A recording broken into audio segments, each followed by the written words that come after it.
File, file থেকে new, আমি যে কোনো একটা সাইজের পেজ ওপেন করে নেব।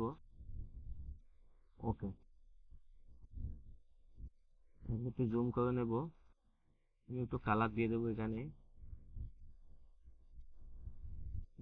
এই কালারটা দিয়ে দেবো।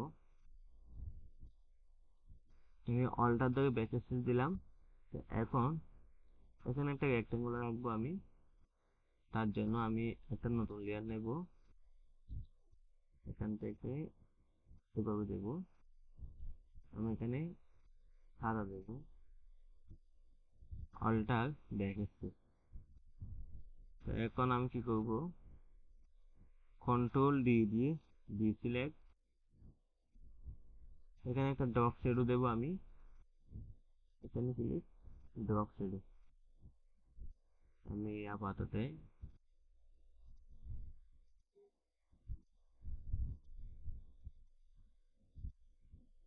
একটু এদিকে নিচে দেব, সাইজ একটু বাড়াবো,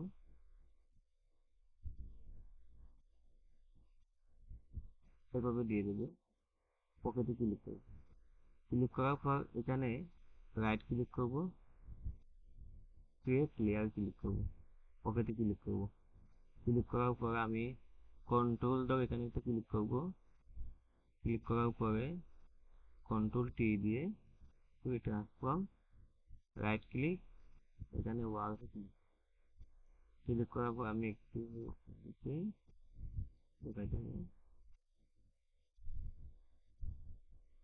এন্টার ক্লিক করব, কন্ট্রোল ডি দিয়ে সিলেক্ট, এই যে আমার হয়ে গেছে।